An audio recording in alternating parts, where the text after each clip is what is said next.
America আর ইরানের সম্পর্কের মধ্যে একটা দারুণ নাটকীয় পরিবর্তন এসছে। মাত্র কয়েক সপ্তাহের মধ্যে পুরো দৃশ্যপটটা যেন উল্টে গেছে। যে প্রেসিডেন্ট কিছুদিন আগেও ইরানের নিঃশর্ত আত্মসমর্পণের কথা বলছিলেন, তিনি এখন যে কোনোভাবে একটা শান্তি চুক্তি করতে মরিয়া। চলুন, এই অবাক করা পরিবর্তনের পেছনের আসল কারণগুলো কি তা একটু খুঁজে বের করা যাক। ভাবুন, এই তো সেদিনের কথা, মার্চের 6 তারিখ। ডোনাল্ড ট্রাম্পের অবস্থান ছিল একেবারে স্পষ্ট আর কঠোর। তিনি পরিষ্কার জানিয়ে দিয়েছিলেন যে কোনো রকম আলোচনা বা চুক্তির সুযোগ নেই। ইরানের সামনে একটাই পথ খোলা, আত্মসমর্পণ। এই আপোষহীন মনোভাব থেকেই কিন্তু পুরো নাটকের শুরুটা হয়েছিল। প্রশ্নটা হলো, মাত্র কয়েকটা সপ্তাহের মধ্যে এমন কি ঘটে গেল যে একটা সুপার পাওয়ারের অবস্থান এতটা নাটকীয়ভাবে বদলে গেল?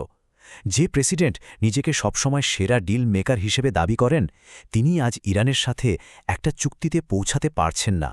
চলুন, এই রহস্যের গভীরে ঢোকা যাক। এই পরিবর্তনের প্রথম সূত্রটা কিন্তু লুকিয়ে আছে হরমুজ প্রণালীতে।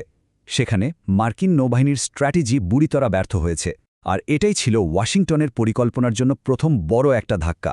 আচ্ছা, এই হরমুজ প্রণালীকে কিন্তু বলা হয় সারা বিশ্বের তেল আর গ্যাসের লাইফলাইন। যুদ্ধ শুরু হবার প্রথম দিন থেকেই ইরান এই গুরুত্বপূর্ণ জলপথটা অবরোধ করে রেখেছে। এর ফলে কি হয়েছে? সারা বিশ্বে শুধু তেল বা গ্যাসই নয়, চাল ডাল থেকে শুরু করে ইলেকট্রনিক্স সবকিছুর দাম হু হু করে বাড়তে শুরু করেছে। এখানে একটা মজার ব্যাপার দেখুন। একদিকে ট্রাম্প দাবি করছেন যে তিনিই এই প্রণালীটাকে নিয়ন্ত্রণে রেখেছেন, কিন্তু অন্যদিকে কঠিন বাস্তবতা হল মার্কিন নৌবাহিনীর এই অবরোধ আসলে কোনো কাজেই আসছে না। এটা পুরোপুরি ব্যর্থ হচ্ছে। শুধু একটা সংখ্যাই এই ব্যর্থতার পুরো ছবিটা পরিষ্কার করে দেয়, আর সেই সংখ্যাটা হল 34। হ্যাঁ, 34টা। একটা কার্গো ট্র্যাকিং সংস্থা নিশ্চিত করেছে যে মার্কিন অবরোধ শুরু হওয়ার পর ইরানের সাথে যুক্ত অন্তত 34টা ট্যাঙ্কার সফলভাবে এটিকে বুড়ো আঙুল দেখিয়ে বেরিয়ে গেছে। এর মধ্যে 19টা ট্যাঙ্কার পণ্য নিয়ে বাইরে গেছে, আর 15টা ট্যাঙ্কার পারস্য উপসাগরে ঢুকেছে। ভাবুন একবার। তো ইরান করছে এটা কি? তারা কিন্তু খুবই সহজ কিন্তু দারুণ কার্যকর কিছু কৌশল নিয়েছে।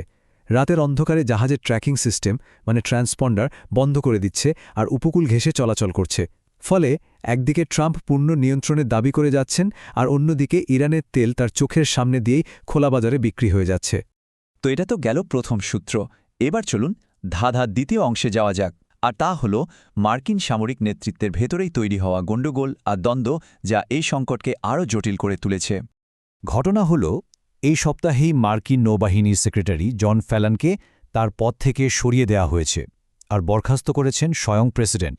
এটা কিন্তু পেন্টাগনের একদম শীর্ষ পর্যায়ে যে একটা অস্থিরতা চলছে তার স্পষ্ট ইঙ্গিত দেয়।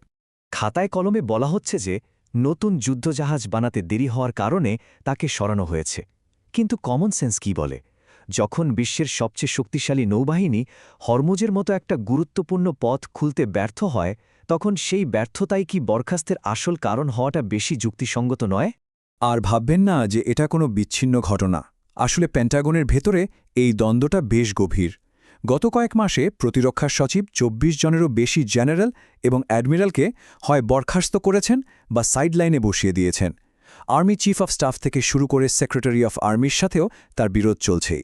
আর এই সব কিছুর পেছনে খরচটা কত হচ্ছে শুনলে অবাক হবেন। $35 বিলিয়ন। হ্যাঁ, ঠিকই শুনেছেন। আমেরিকা এই যুদ্ধে এর মধ্যেই প্রায় $35 বিলিয়ন ঢেলে দিয়েছে, কিন্তু তার বিনিময় কি পেয়েছে? কিছুই না। মিসাইল, গোলাবারুদ, প্লেন অনেক কিছুই গেছে, কিন্তু কোনো পরিষ্কার বিজয় আসেনি, আর এটাই প্রশাসনের উপর চাপ আরও বাড়িয়ে দিচ্ছে। এবার আসা যাক তৃতীয় সূত্রে।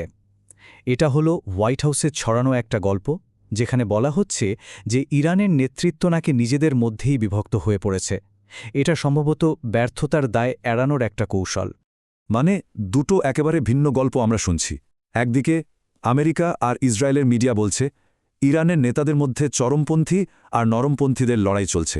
অন্যদিকে ইরানের প্রেসিডেন্ট আর পার্লামেন্টের স্পিকার একযোগে সোশ্যাল মিডিয়াতে এসে বলছেন যে তাদের দেশ ঐক্যবদ্ধ আছে। ইরানের ভাষ্যমতে ট্রাম্প আসলে এই নাটকটা করছেন নিজের দোষ ঢাকার জন্য। তিনি যাতে পরে বলতে পারেন, দেখুন আমি তো চেষ্টা করেছিলাম, কিন্তু ইরানের নেতারাই তো একমত হতে পারছে না, তাই আমাকে আবার বোমা ফেলতে হচ্ছে। এটা একটা কৌশলগত চাল হতে পারে। তো এই তিনটে সূত্রকে যদি আমরা একসাথে করি, তাহলে ছবিটা কি দাঁড়ায়? ছবিটা হলো ট্রাম্প প্রশাসন এখন একটা কৌশলগত অচলাবস্থার মধ্যে আটকা পড়েছে। তাদের হাতে খুব বেশি বিকল্প নেই, আর যেগুলো আছে প্রত্যেকটাই মারাত্মক ঝুঁকিপূর্ণ। মার্কিন মিডিয়ার রিপোর্ট অনুযায়ী ট্রাম্পের হাতে এখন মূলত 4টা পথ খোলা আছে। 1. হরমুজের আশেপাশে ইরানের স্পিডবোট আর ডিফেন্স সিস্টেমে হামলা করা। 2. ইরানের পাওয়ার গ্রিড বা তেলের স্থাপনার মতো বড় অবকাঠামোতে আঘাত করা। 3. ইরানের রেভলিউশনারি গার্ডের কমান্ডারদের টার্গেট করে হত্যা করা। আর 4 নম্বরটা হলো অপেক্ষা করা আর আলোচনার পথ খোলা রাখা। তার মানে বুঝতেই পারছেন, প্রত্যেকটা বিকল্পর সাথেই মারাত্মক ঝুঁকি জড়িয়ে আছে। সামরিক হামলা করলে যুদ্ধ আরও বড় আকারে ছড়িয়ে পড়তে পারে। অবকাঠামোতে হামলা হলে তেলের দাম এমন বাড়বে যে বিশ্বজুড়ে অর্থনৈতিক মন্দা শুরু হয়ে যাবে। আর টার্গেটেড কিলিং করলে আলোচনার সব রাস্তাই বন্ধ হয়ে যাবে। কিন্তু চুপ করে বসে থাকলেও রাজনৈতিক চাপ বাড়বে। তাহলে শেষ পর্যন্ত কি হতে পারে? এই খেলার শেষ চালটা কি হবে? রাজনৈতিক বাস্তবতা আর এই সীমিত বিকল্পগুলো দেখে সবচেয়ে সম্ভাব্য ফলাফল কি হতে পারে? চলুন শেষ পর্বে এটাই দেখা যাক। দেখুন, হোয়াইট হাউসের উপর চাপ কিন্তু বাড়ছেই। সময় খুব দ্রুত ফুরিয়ে আসছে। আমেরিকার ভেতরে মুদ্রাস্ফীতি বাড়ছে, অপরিশোধিত তেলের দাম $90 ছাড়িয়ে গেছে, আর সামনেই আসছে মধ্যবর্তী নির্বাচন। এই নির্বাচনে হারলে ট্রাম্প একজন ক্ষমতাহীন প্রেসিডেন্টে পরিণত হবেন। এই চাপগুলো তাকে দ্রুত কোনো একটা সিদ্ধান্ত নিতে বাধ্য করছে। তাই বিশ্লেষকরা মনে করছেন সবচেয়ে সম্ভাব্য যে ব্যাপারটা ঘটতে পারে তা হল একটা শেষবারের মতো বড় আকারের হামলা চালানো হবে। এরপর প্রেসিডেন্ট নিজেকে বিজয়ী ঘোষণা করে সেই পরিস্থিতি থেকে বেরিয়ে আসবেন। এটা তাকে রাজনৈতিকভাবে মুখ বাঁচানোর একটা সুযোগ দেবে, যদিও বাস্তবে হয়তো কিছুই অর্জন হবে না।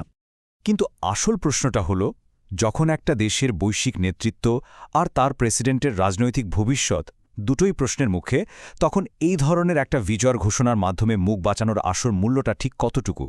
এর দীর্ঘমেয়াদী পরিণতি কি হতে পারে?